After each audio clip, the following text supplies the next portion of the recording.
So today, Roblox decided to roll out their new display name update ahead of their release in China. And as literally everyone expected, things did not go well and they ended up pulling the plug pretty quickly. Besides impersonation, which we saw a lot of in a very short amount of time, some screenshots started to show up with players with not so great display names. I'll point out this one by a friend of mine.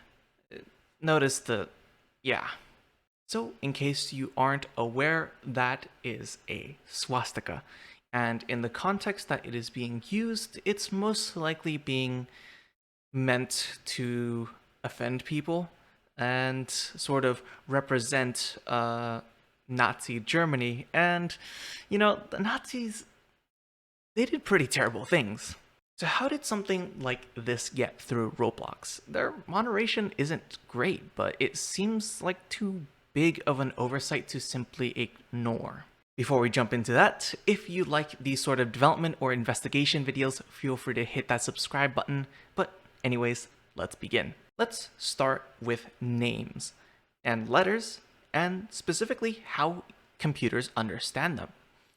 If you are an absolute nerd back in the day like I was, you may have wanted to create your own secret code where you turn numbers into letters. For example, A becomes 1, B becomes 2, and so on and so forth. Well, that's pretty much how computers understand what is and isn't a letter.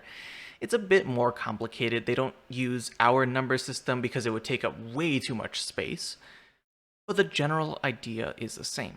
Enter UTF-8. You can think of it as a giant dictionary of numbers that each point to one letter. The good thing about UTF-8 versus something like ASCII, which is something that you may have heard of, is that it is huge.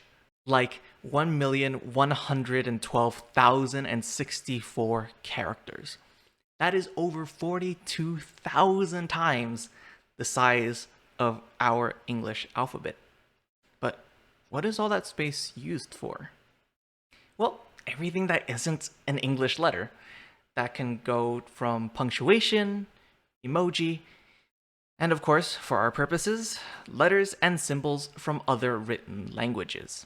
Now, I mentioned earlier that this update was likely done ahead of Roblox's release in China.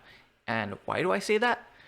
Well, because of all of the letters and combinations that you can have in UTF-8, the only ones that are allowed besides English characters are Chinese characters.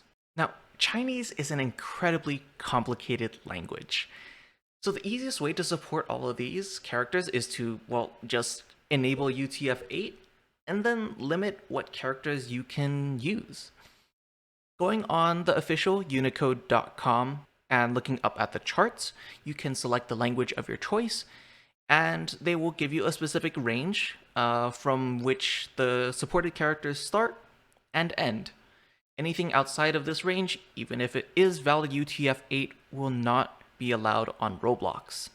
And like most languages, Chinese has gone through many changes throughout centuries and millennia.